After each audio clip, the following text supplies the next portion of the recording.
Hey, good afternoon, everybody. Tom Stewart here. I'm with Liz Trotter. This is Smart Business Moves, and it's a Monday, the beginning of a week. Last week of April, right? Oh, yeah. You're right, Tom. Dang. I know. Already, like the first third of the second quarter, gone. It's not quite gone yet. I'm holding on to this whole week. We'll be here at the end of the year before we know it. Yeah. It's true. It's true. And, the older you get, the faster it goes. It's totally true. Gosh, it's like a different ball of wax than it was when I was 20, for sure. Not that I can remember that far, that long ago. I'm lying if I say I can. It was really cool. I did something cool this weekend. I got a text from a niece of a really good friend of mine that I never really see anymore, but we used to work together back when I had a real job. Yeah. And it was like the first real job I ever had. I was an industrial engineer at a distribution center for JCPenney. We shared an office together. And this guy has got me by a few years. Anyway, it was his 70th birthday anniversary. And they were throwing a surprise party. Aww. And they found his phone. They got into his phone and found his contacts. And I guess he's told enough people about us that they knew I was a friend and invited me. So we drove up to North Carolina for a surprise party. And it was awesome. And part of the discussion was, boy, how time flies, because I haven't seen the dude in 20 years. Wow. And I said, well, I had a couple of choices. I figured I could either do this, or I'd rather do this than come up for your funeral. So good job, Tom. It's a bit harsh, but you kind of get the point, right? All the things that we wish we would do and get around to do, and we just never do, and then it's too late to do it, right? Yeah, I wish. Thanks, Denise. Denise likes my backdrop. Tom made that for me. Thanks. You like this better than what you saw earlier in group? She was on earlier and in the MMA group, and she was like, Liz, everybody was giving me grief because I had my green screen on. It's little tiny in the background. So yeah, it's better now. I totally forgot what I was going to say about your friend and lost myself there. Hey, Linda. Yeah. Oh, anyway, that was what we did this week. Yeah, I was going to say that is, what they talk about is at the end of your life, what you always regret is those relationship things that you didn't do. And so you did, Tom. Yeah, there you go. Yeah. I'm working on the bucket list. That's right. You don't have to worry now. Yay. That's good. Well, I am excited. You just started to tell me about something that's going on in the news right before the call started, but I didn't get to hear the whole thing. So why don't you fill everybody in? Hey, Pam, thanks. I know my background before y'all was like, this is kind of tragic back there. There was some discussion late last week that President Biden is looking at some ways to incent employers to make it easier for their employees to get COVID vaccines. Some programs such as paying for PTO, reimbursing employers for PTO that they can give their employees so they can go get a COVID shot, or possibly PTO the day after the COVID shot if they feel bad, they don't have to come to work. I don't know if any of that's become real or not, but that's kind of out there. So something that we'll be keeping an eye on. And I think it behooves our businesses, and it behooves society as a whole to get as many people to get COVID shots as possible. And if federal government wants to give us financial incentives that we can pass down to our team members to do that, I think that would be awesome. Are you getting any kind of pushback in your company, Tom, about asking people to get the vaccination? I haven't gotten any pushback about asking. Have gotten it's hit and miss in terms of how those asks are being received and handled. And there's some people that are just don't want to do it for one of a number of reasons. So yeah, we're getting a little bit of that too. We're trying to implement the pin thing with the, trying to give people some swag. And so we have a pin for that you are immunized. Is it like a little hypodermic needle? Yeah, it's a little medical pin. Yeah, a little medical pin. And yeah, we got a little pushback on it. People were like, that's not fair. You're, the normal stuff. It's not fair. Why? That you're giving pins to people for that? It's not fair because you're giving people a pin for doing that, and it's not a good thing to do. It's not safe, and so you're rewarding them. And some of our employees might not recognize how unsafe it is, and they're going to trust you, Liz, and they're going to do it. And so that conversation. Susan, my employees have all gotten it except my newest person who isn't sure she wants to get it. She's 21 years old. Yeah. So yeah, it wasn't a lot of pushback. I'm making it sound a lot worse than it is. But I know that underlying what people say is that whole grindy thing. So I was just wondering if you'd gotten any pushback like that, but it didn't sound like you have. It's nice. Yeah, I mean, nobody's complaining that we're asking, but there's some people that are expressing a dispreference to doing it. Yeah. 2 of my ladies will not do the vaccine because they do not want a chip in them from the government. They do not want to be tracked. LOL. Okay. Mm-hmm. Yeah. It's just hard to talk about this whole topic. So yeah, I have an employee that hasn't gone quite this far about the chipping and the tracking, but doesn't want to put something in her body that she doesn't know what it's made of. Same person that has been known to do a little bit of drugs in the past. But she knows, at least she thinks she knows what it's made of. Yeah, I guess. I don't know. So interesting conversations there. So yeah, I was just wondering if anybody else is getting any kind of pushback. Sounds like you guys are getting a little bit of pushback too. And I don't know about you guys, but kind of goes to the topic today. I haven't heard that one yet. Weird. Yeah. The topic of, keeping our employees and being fully staffed to be able to make money post-pandemic with the people that we have and the opportunities that we have for hiring. I don't tell people what they do with their body.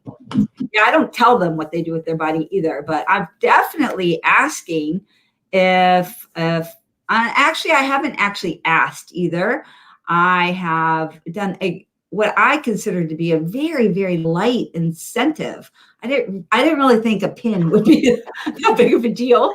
I had started with the idea of having a $50 incentive for anybody that wanted to take it. You get the paid time off while you were taking it. It was like 3 hours or something.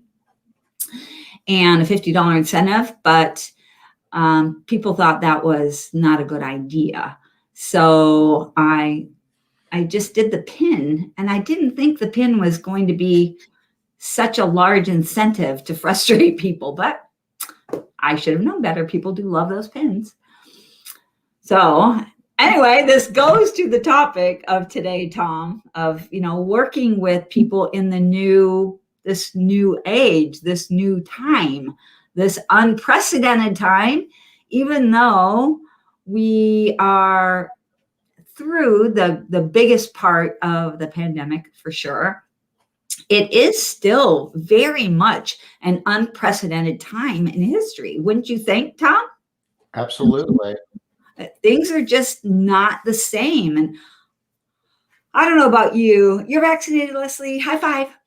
I was leaving her job of 17 years because they are requiring a vaccine. Wow. Okay. Yeah, I didn't even know you could require. Can you require it? I think there's some occupations. I mean, there's some occupations, like if you work in healthcare, they can mandate that you get like Hep B shots, and they can, I mean, all Yeah. kinds of stuff. And I think a lot of times too, people will consider something being a requirement when it might not necessarily be like strict letter of the law requirement. For example, I do have, if you work commercial in our company, you do have to have the Hep B. But if you don't want to get the Hep B, just don't work commercial. You just can't work that job. Right. So because we have to have that. But I don't know, not really a requirement just because you don't have to have that job. But I don't know. I think the rules are now, if you're an employer, you can make that a requirement. Of course, there's some, you know, how do you even prove that you've gotten it? Because I understand that you can buy the little, you know, pre-printed cards showing that you got the vaccine off of, you know, eBay and so forth. So there really isn't even a bulletproof way to prove that you've gotten the vaccine. Yeah, I don't even know if you have to pay for it off eBay. I'm sure that you could just get one. I feel like they get doctor's notes, etc., off Google and pictures of flat tires and everything else. I'm sure there's going to be, if there isn't something already, there's going to be. Flat tires. Honestly, I've never heard of that. You haven't seen that one? Yeah.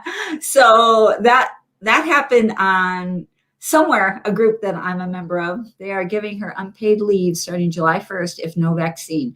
They're trying to talk her into a religious out, but she's not down for it. She just doesn't want to take, why doesn't she want to take the religious out? Oh, it feels like a lie. Okay, probably. All right. Huh? Bottom line is, I guess we all get to choose what's going to happen to our bodies. So, no, she doesn't want to. I kind of get that.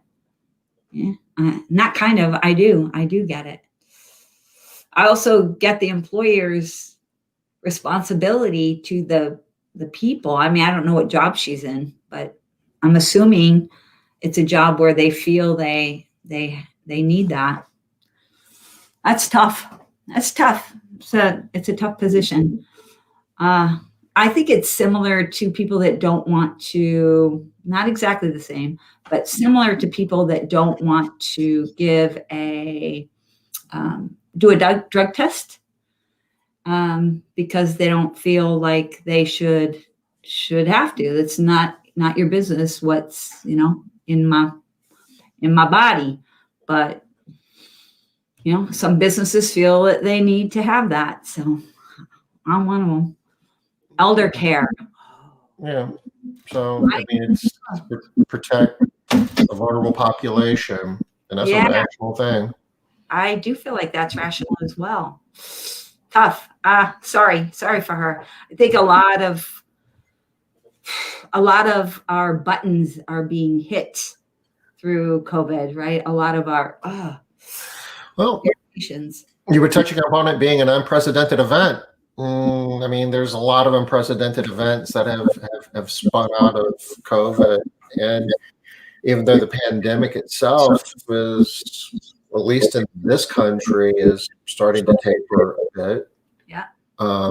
Still having an awful time in other parts of the world. You know, India is just a mess at the moment, and as long as it's a problem at a global level, it's going to continue to circulate. So we're not done here yet either. But the more people that get vaccinated, the safer we'll be, and the less cases we'll have. But that's created, like you're saying, a whole nother set of issues. And you throw in on top of that all the financial incentives and monies, I guess, that have been coming out of the federal government. That's created a number of issues, good and bad, you know, affecting companies, small business in particular. On my way back from North Carolina yesterday, I stopped at a McDonald's, right, in the drive-thru, and they had the big kiosk sign out front said $500 signing bonus. So I asked a kid who was, taking my credit card, and everybody in there looked like they were in high school, right? Mhm. And it's like, "What's your signing bonus about?" And he goes, "Yeah, you work here 3 months, they give you $500." So pretty cool. Yeah. People are desperate. I mean, McDonald's is giving a $500 signing bonus, and really, they're giving it to you after only working there 3 months.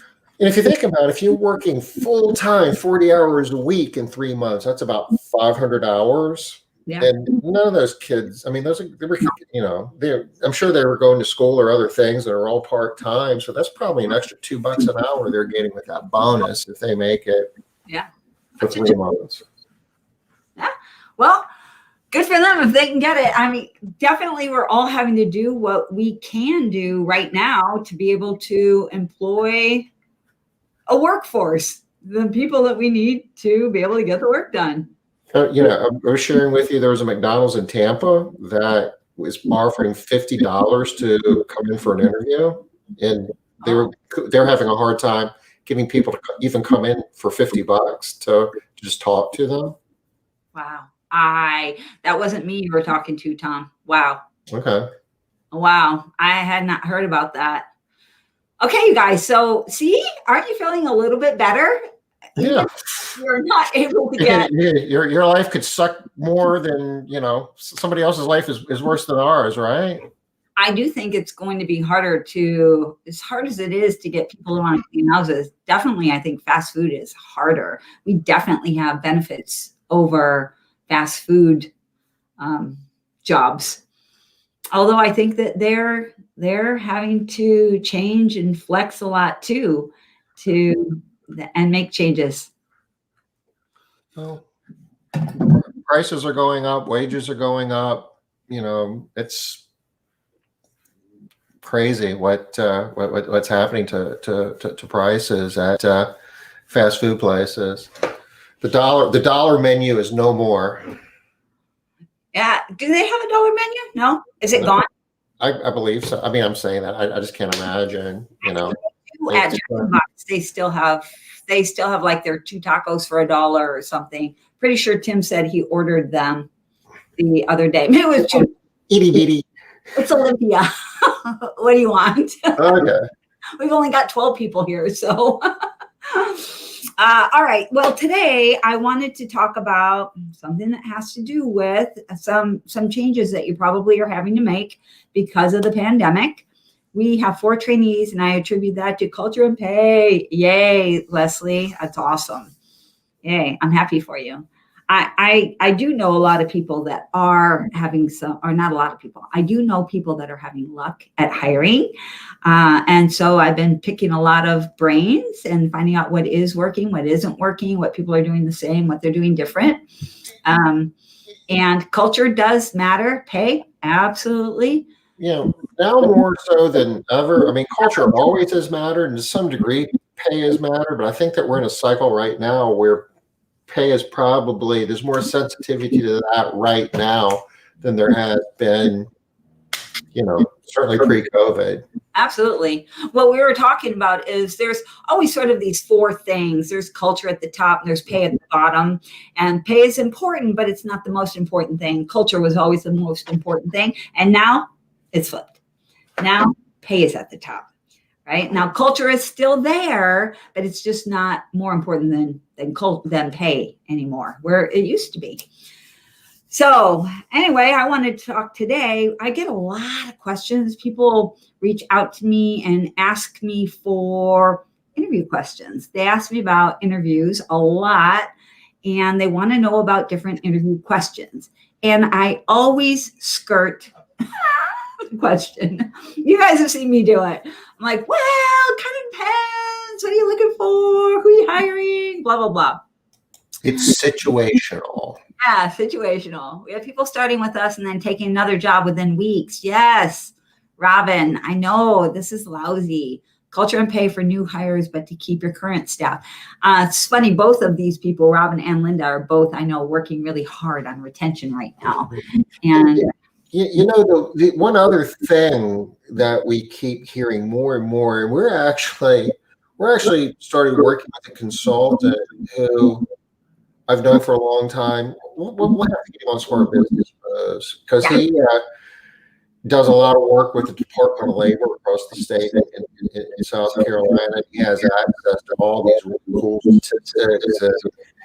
You know, you've got these, I guess they used to call them one-stops. That's like NC Works, I think is what it's called now, but Department of Labor offices all over the state. And he's on a first-name basis with the people that run those. So, you know, he can make a few phone calls and kind of get a pulse. And it seems like one of the biggest things that people are looking for now is flexible schedules. Yeah. That more, and I guess that's been a thing in some parts of the country for a while, but it seems to have kind of propagated, made its way, you know, to South Carolina. So you can talk about culture, you can talk about pay, but layered over top of that, all things being equal, if I've got more control over what days I work and what times I work, it's a big benefit.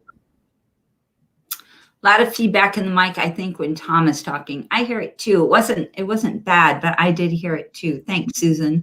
Uh-oh. I'll stop talking. Tom. Yeah, that is something for those of you that are looking for like a quick thing to do. We have been putting in our ad title, flex schedule.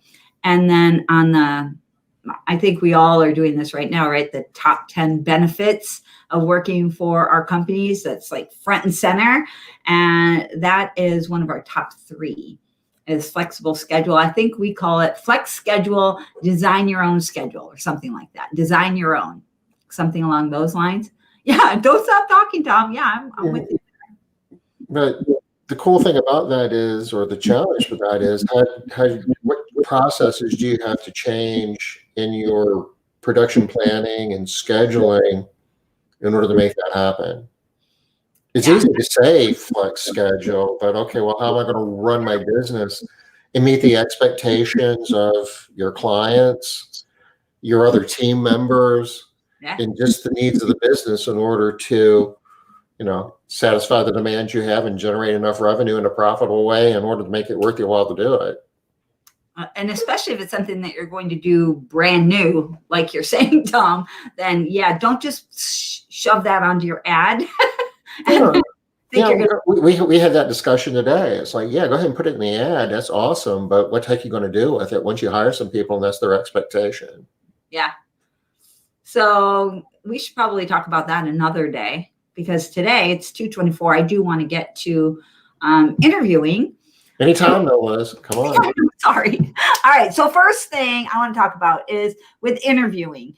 If you have been struggling to figure out how to interview, getting people in your office, they're not coming, etc., jump on I'm calling it Zoom bandwagon, even though like in our company, we use Ring Central. Whatever it is, they can pick their days and hours, minimum of 25 hours. All right, awesome. So if you can make that work, Leslie, awesome. People are going to love that, right? They love that there is flexibility, even if it's not exactly what they thought it might be. So right there, that's very, very flexible. They've got control. Yeah, they've got control over it. So I love that. Flexibility doesn't mean you wake up in the morning and decide if you want to go to work that day or not. No, that's not flexibility. No. Okay. So jump on the Zoom bandwagon or Ring Central or whatever meeting software you use, because you will be able to get more people coming to your interview process. All right. I want to specifically share about questions today because we get so many questions about. Can I say one thing about that, about using Zoom or Ring Central? Though? Absolutely, Tom. That came up at a meeting today as well. And the person told me that, I don't want to do Zoom interviews because if they're not going to come to the office for an interview, how am I going to get them to come to work? And I said, well, that's so pre-COVID thinking. I'm probably a little bit of a butthead there saying that, but it's true. It is pre-COVID thinking, and we need to be aware of, whatever assumptions we have. Well, are those pre-COVID assumptions? Do they still hold now? So you need to be looking at the interview is like a sales opportunity. It's kind of like you're doing an estimate for a client. They may or may not, take whatever it is you're offering, but you'll, through whatever medium or means necessary, you want an opportunity to talk to candidates. Then you try to persuade them what an awesome job you have. Yeah, you make them want to come to work. Yeah. So we should get Heather back on here again. Heather does just an awesome job of getting people to think her job is amazing. And she's had to, same as the rest of us, she has had to change up what she does and how she does her interviews, etc., to make them her job appealing. But she does a lot of things really, really well. We definitely have to get on her or get her on here. I know she's going to be on next Monday. If you guys are interested in how companies pay, different types of pay, percentage, hourly, job ticket hour, commission, all the different types, that's what we're going to be talking about next Monday. I can say that now when I tell you that we're going to talk about interview questions. We're halfway into the show and we still haven't started. But I promise, I know, Tom. Start, Liz, start. It's going to be good. I can't wait. All right. So I am going to share my screen here real quick. I'm going to try share the correct screen. All right. Ooh, I don't know if this is going to be big enough. Can you guys see this? On my screen, it's big enough. If you hold down Control and hit the plus, it'll blow it up a little bit. If you're clicked on that screen. Yeah. Want to bet? I lied. Oh. No, it's just slow. It's just slow. All right. So let me close up some of this too. We don't need to have all of this stuff showing. Get a little bit. All right. So we're going to go over some questions, but on a big screen, I can see it. Okay. But I do want to talk about some bigger issues when we're talking about your interview questions. So there are certain things that you need to be thinking of when you're putting together your interview questions, not just coming up with questions that you like, that you're like, oh, I like that question. Oh, that's really good. Because just liking a question isn't going to get you where you want to go. Your questions need to have an outcome in mind. You need to be looking for the person that you want to have. You're trying to match this person to the culture that you have, or at least somebody who would work out right now, post-pandemic era, right? Sorry, my cat here. Yes, I know we're looking for people, just people who are willing to come to work, but getting in bad people that are actually going to make things worse on your current people and on the culture that you currently have are not going to make your life easier, even though they might seem like they are. So really doing our best to bring in the best of the people that are out there will help us moving forward. All right. Because I talk a lot about creating that core base of employees, right? And we don't want to hurt the core. So bringing in people that are too against the core do wound the core employees, all right? So I'm going to explain this template real quick and the idea around interviewing.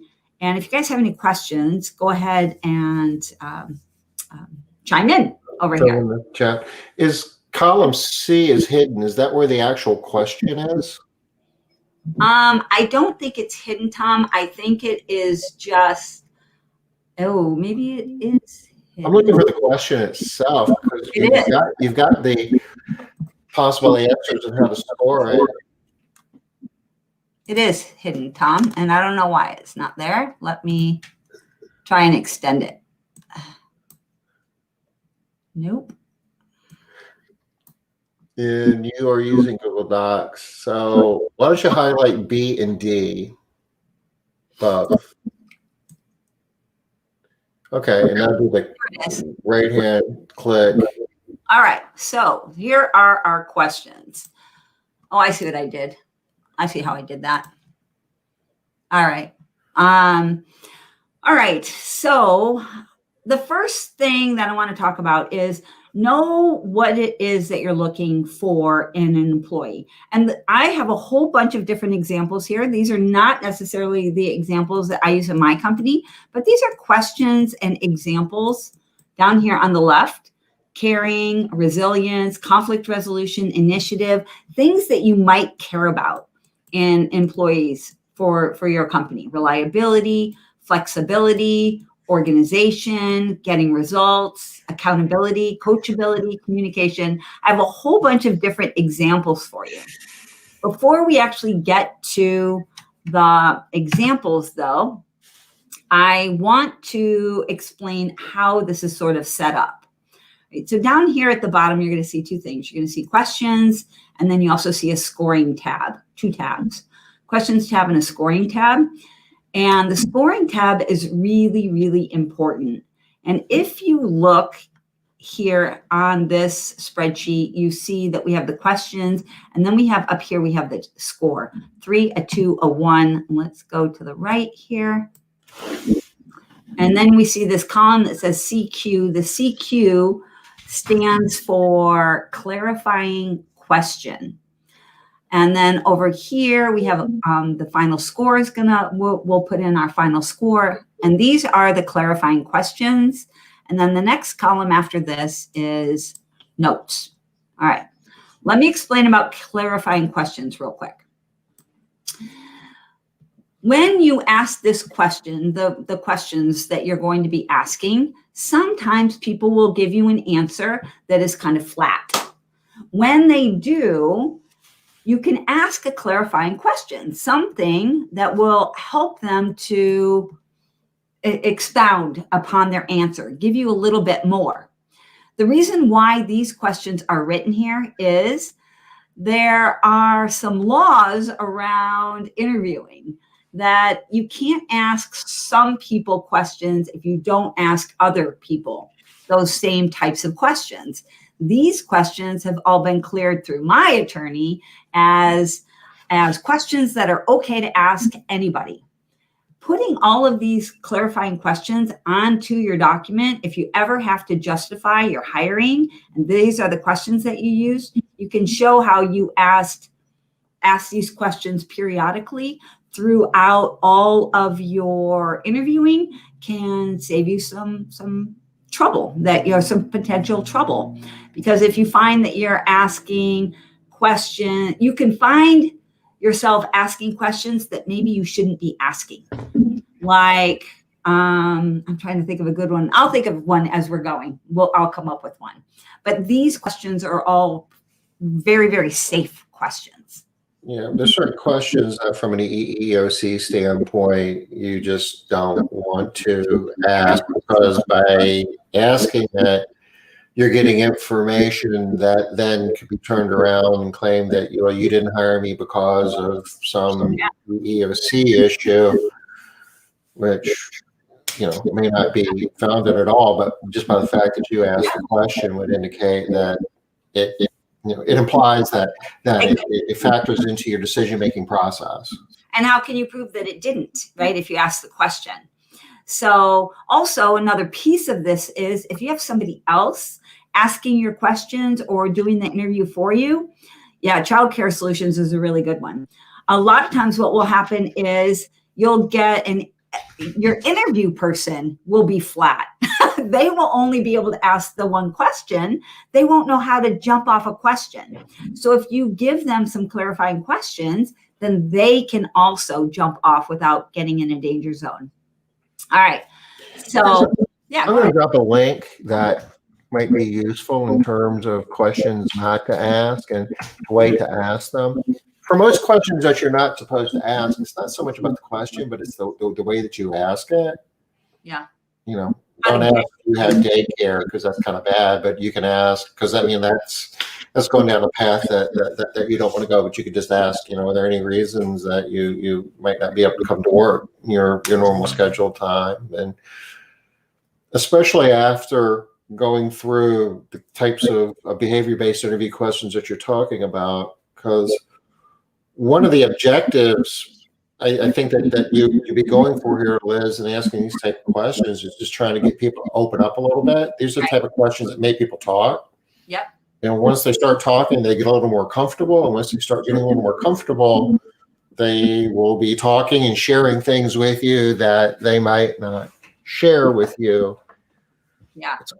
It's almost like courtroom, logic when you're, asking questions of a witness. You ask the questions in a certain sequence in a certain way, and before you know it, they start giving you information that if you just ask the questions you really want the answer to at the beginning, you wouldn't get anything. You wouldn't get it, right?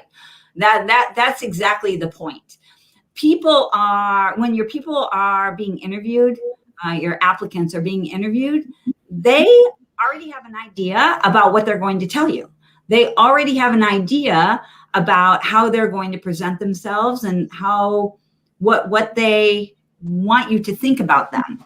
And there are a lot of very, very basic questions that are asked of applicants that they already know the right answer to. So you don't want to ask those questions because people know what the right answer is, and they believe that is true about themselves. And I'm going to give you an example. Let's see. We have a lot of people moving here from other states. Not illegal to ask what brought you here, correct? Do you know? If you ask it in a general sense, yeah. Like, what brings you to California? And they can answer that. You don't want to, like, one question you don't want to ask is, did you buy a home, or, do you rent, and stuff like that. Those are types of questions that you're not supposed to ask. But how'd you wind up here in California? That I believe that's a fair question. General questions are usually going to get you, are going to be safer than very specific questions if you are confused. But absolutely check out that link that Tom gave, and don't take a chance on this.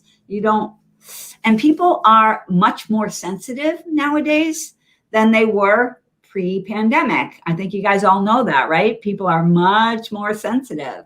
So be extra careful. Take the care to do your homework. All right.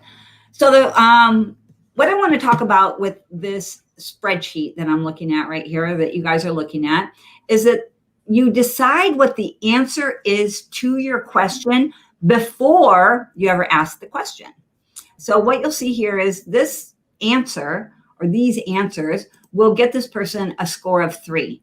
These answers will give a 2. This answer will give a 1. Over here, if I can figure out how to get over there, over here where it says notes, this is not a place where you are talking about your perception about what you said or your judgment about what this person said. It is okay to just put in what they said, what the response was, or it is okay to put in here like why you might have asked this question. But it's not okay to put in here your thinking around their answer. That can get you in trouble. Yes, you can have access to this. All the people in the MMA groups, I will give you guys complete access to this. But anybody else that wants access, send me over, and I'll give you this first page of questions, just not the scoring piece. All right. And you will, Tom, you can probably type this in, liz@cleaningprofitbuilders.com. Email me there and I'll get this out to you. All right. So let's go back over here. I'm on a different screen with this little thing, so it's a little tricky. All right. So the main reason why this works is because you determine what the correct answers are before you ever ask the question. Do you guys know why that's important? Does that make sense to everybody? Oh, I forgot we're not on Zoom. We're going to get on Zoom, y'all. And then you guys will be able to tell me. But the reason why that is because people are really good at interviewing. They have a lot of experience. They know what the right answers are. And I was going to give you an example of what I mean by that and how they know what the right answer is. And they can actually believe that that quote unquote right answer is what they would really do. So there is there used to be, I'm not sure if there still is, there used to be a show on TV, and it was, they would set up the situations where normally you would ask people, how would you react in this situation? And people would always say that they were going to react in this really amazing, awesome way.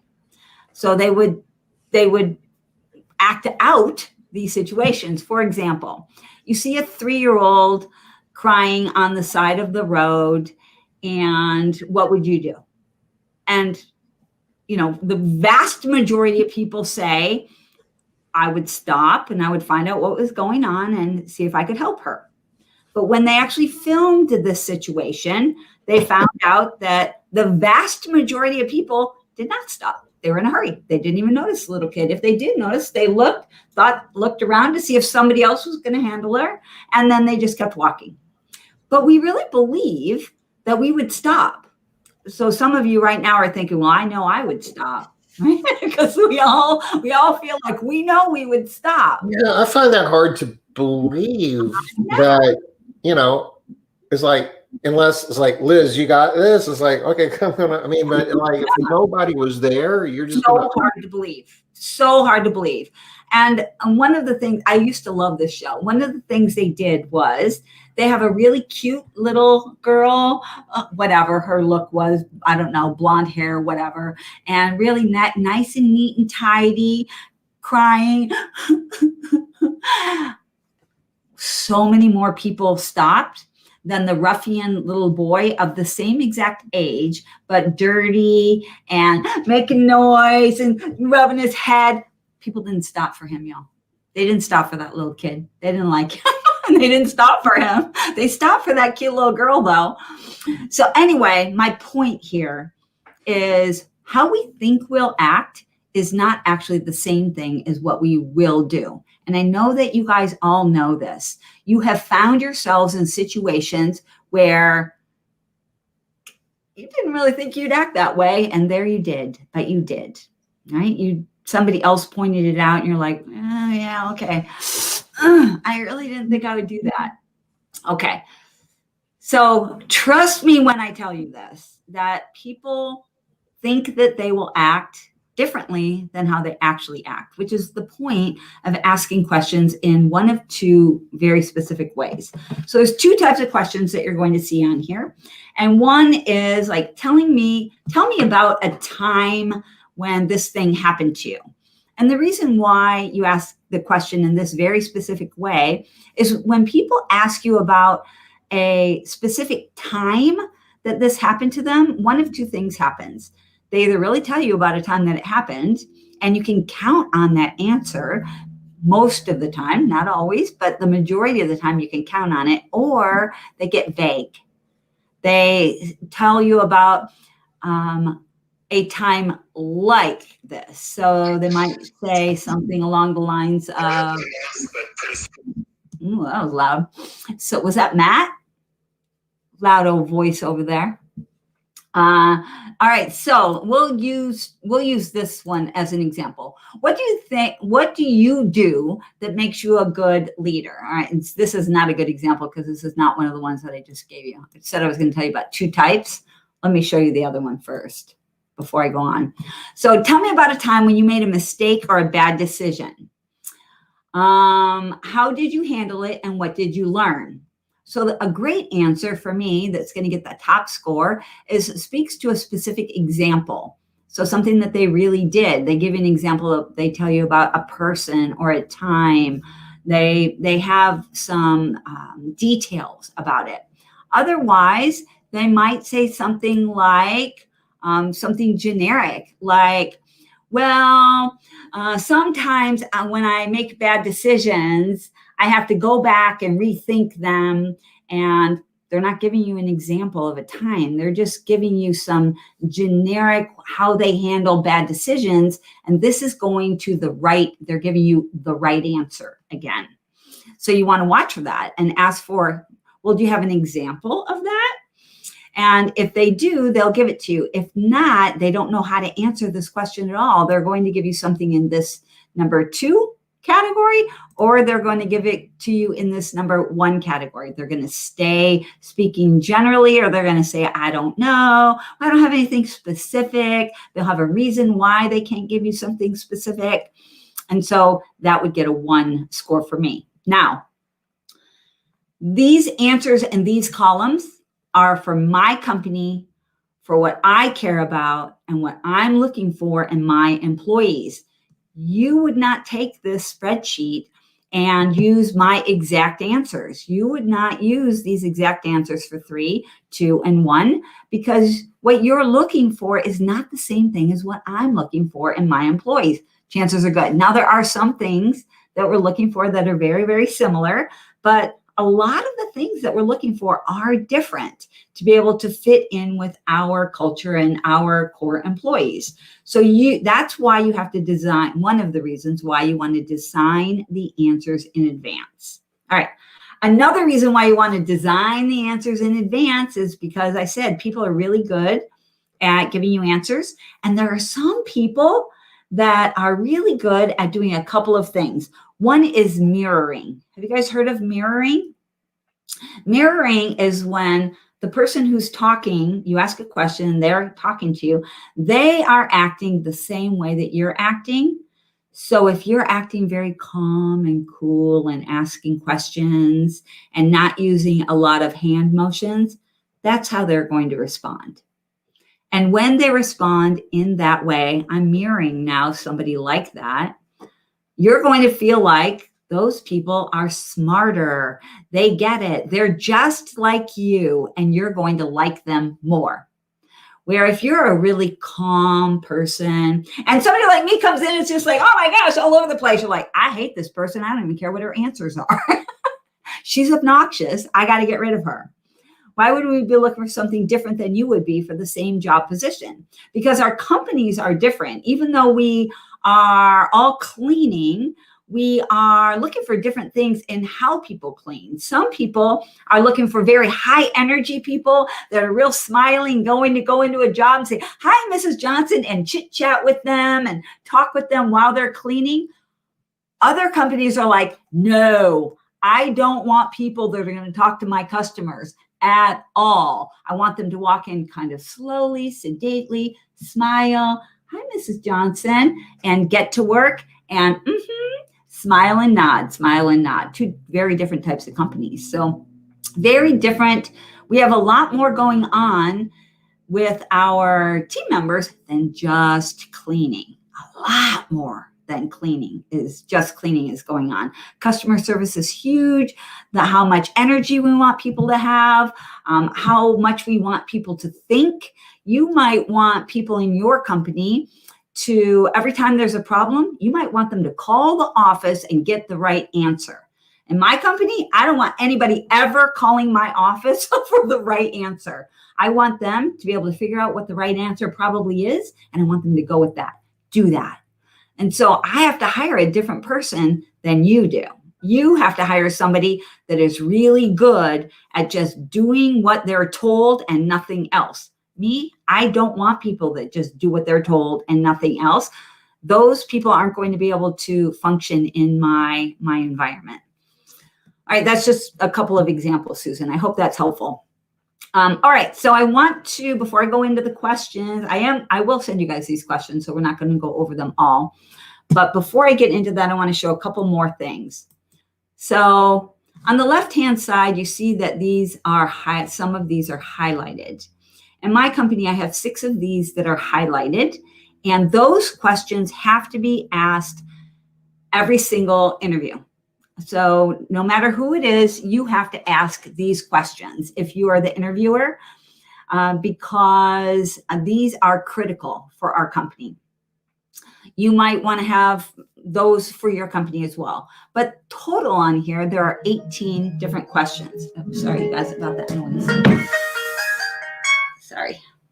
I thought it was quiet enough in the drawer, but I guess not. There are 18 questions on ours, and you they might want to ask more questions. They can. Maybe they need a little bit more clarity about somebody. They're really liking this person. They just want to get to know them better. Lots of different reasons why they might want to ask more questions. All right. So when you ask a question over here, you would put the score. That's what you're seeing here, is you're seeing what their actual score was. They asked the question. This is the answer that they got, something similar. They didn't ask any clarifying questions. Maybe they did. In this case, they didn't, this example. And so they've given this person a 1. How this form works is, I just want to show you the structure first before we move on, is you'll see these scores that are on all of the questions that we did ask. I'm going to go down. Okay, and you'll see on this one, there's 18 questions on this one. Here on the final score, it will automatically total up everything. Then what you're looking for is what is the average score of all of these. So you would just take this, oh gosh, 2 screens is so hard. 2 screens is so hard, Tom, I'm just saying. You would see up here in the formula. You're lucky you don't have 3. I know. You see up here where it says 12, you would change this number to however many questions that you have. In this case, we had 12. And so that's what we're getting. That's how we're getting our total. I want to really quickly show you on the scoring page.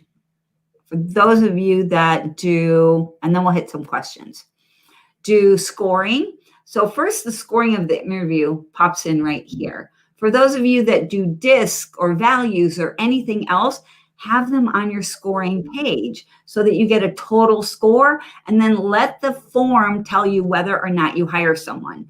The reason why you do this is because it is so easy to be persuaded that we like someone that really had crud answers. And on the flip side, it's really easy to think we don't like someone because of the way that they look. All right, so look for who you do like based on these scores. All right, so that's all that's in here. Now, for example, this again is my company, and these are the people that I'm looking for. The people that are going to get a high score for me are people that are IS, IC, SI, CI, SC, or S. That is for this position that I'm looking for right here. And here's this, and actually this is not true. This must be for some type of a sales position or something. The scoring is, because I prefer SC is my favorite of all time technician or cleaning professional. I love it. SC is in there. I mean, are they all? Yeah, I think that this shouldn't have been on here. This SC shouldn't have been. It should have started with the CS. So, but I do like CS as well. I just prefer an SC. And then these are other ones. And again, you would set these up according to your company and what you're looking for, not my company and what I'm looking for. These are, I think, based on the Tony Robbins DISC assessment that you guys have heard me mention plenty of times.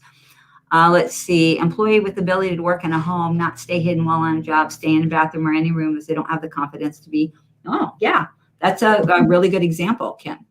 I think you posted something in Facebook recently about DISC profiles that are good fits or bad fits for various positions. No, that was the MMA group, Tom, that Sorry. you saw. That's okay.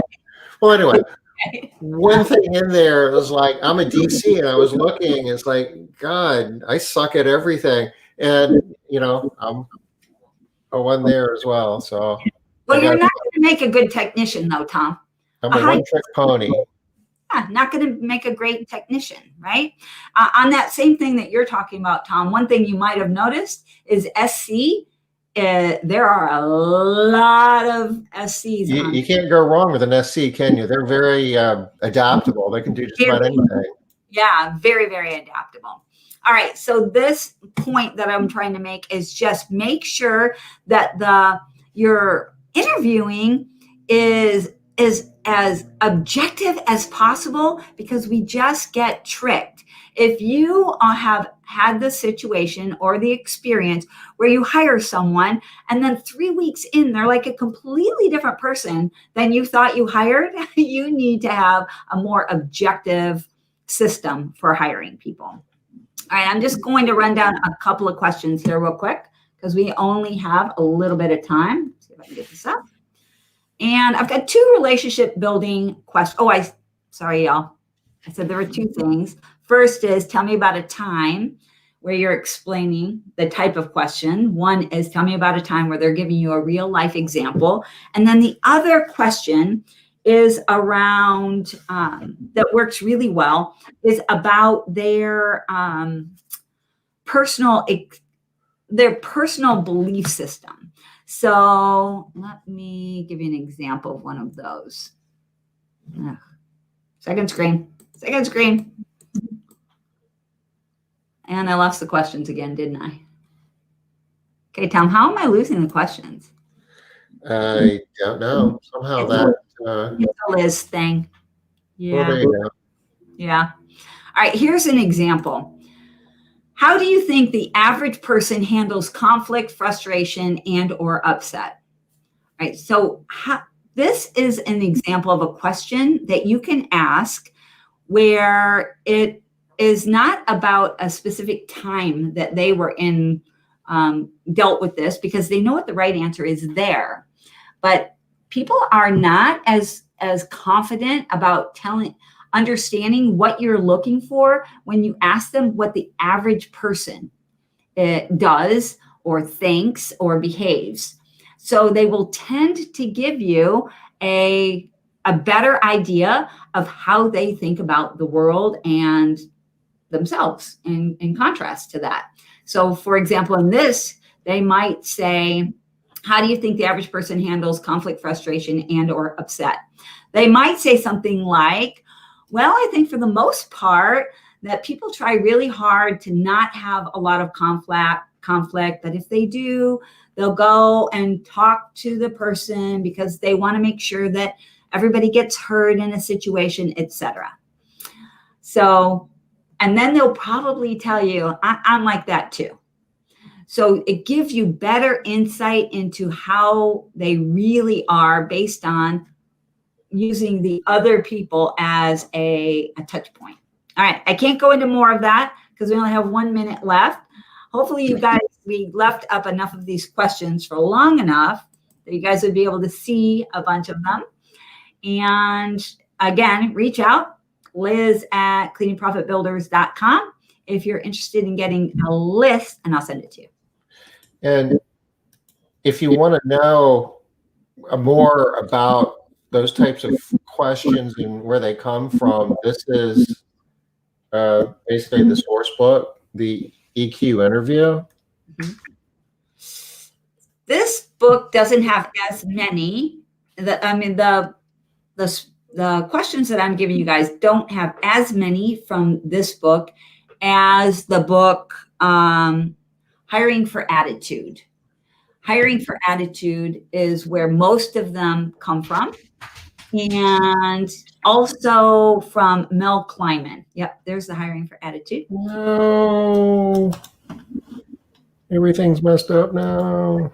Sorry, is that because you have so many screens? Too many screens. I just can't handle it. Okay. So Hiring for Attitude. And Mel Kleiman, hire slow, fire fast, or something like that. Yeah, is that the name of the book though? I think so. Okay. We'll find it here in just a second because we love Mel. We got to give him a plug. Mel has awesome information, awesome resources. One of the questions out of the first book that I shared was I can't even remember what they're testing for. I mean, what the purpose is, but it's tell me something you did that you're not particularly proud of. Yeah. And it's amazing what people will tell you. It's a good question. It's in this list. It's on this spreadsheet too. It's one of the questions. Sometimes you don't want to hear the stuff that people say. Just heads up on that. All right. Well, was this good of our time today, you guys? Tell me if this was a useful topic for Monday. Tom and I are looking, there it is. Hire tough, manage easy. Yeah. All right. Just give me a yes or a no or a, I don't know. We are looking for good topics moving forward that we are hoping will be helpful to you guys. So it would be great if you guys could give me that. We are ending our broadcast here real soon. Good. Thank you, Susan. I'm glad that was great for you. And then, yay, Kim. Good. Glad to hear it. I know we can't get through everything. There's so much in this topic, but I'm glad it was great for you. If anybody was like, no, this was not helpful, please, anybody that knows me knows that I am the queen of loving negative feedback. So please tell me no and why it wasn't. Okay, good. Thanks, Robin. What are we talking about on Wednesday, Tom? I know we got to get out of here, though. Matt Ricketts is going to be joining us, and we're going to be picking up on the same theme here. But earlier on, we were talking about being flexible and doing things to make yourself a more attractive employer. We're going to be picking up on that in terms of how to actually manage those processes and be the employer that your prospective employees want you to be. Nice. From an operations standpoint. Yeah, I think it's going to be useful. All And right. it's stuff that we're in the process of trying to figure out for ourselves. So part of it might be a little bit of brainstorming exercise. Love that. We are done for today. That's it. All I got. Okay, guys. Have a good evening. We'll be back Wednesday, 5 o'clock Eastern. Bye-bye. Bye, y'all.